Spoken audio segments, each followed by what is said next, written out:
How to create an artifact in Claude AI. So if you want to go ahead and create this, just make sure you're already logged into your account, and then you're gonna navigate yourself to the left bar over here. There's a few options you could take a look at, but you're gonna focus on the artifacts section. Press on that, and then you should be able to get inspirations or even your artifacts. If for some reason you've already made some, you could take a look at some first. Maybe you want some ideas or really word inspirations right here. But if you want to create a new one, it should just be an available option here in the top right corner. Press on new artifact. Now first, you're going to choose a category. So for your idea from scratch, maybe you want apps and websites or games, a creative project, but choose whichever suits your situation the best. In our case, we're just going to go ahead and choose a creative project.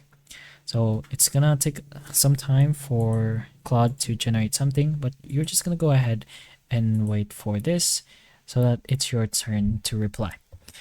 Now you can describe clearly what you want the artifact to be, such as a multi-page document, maybe a code snippet, or an interactive tool, and then you can provide any specific instructions, including your formatting preferences.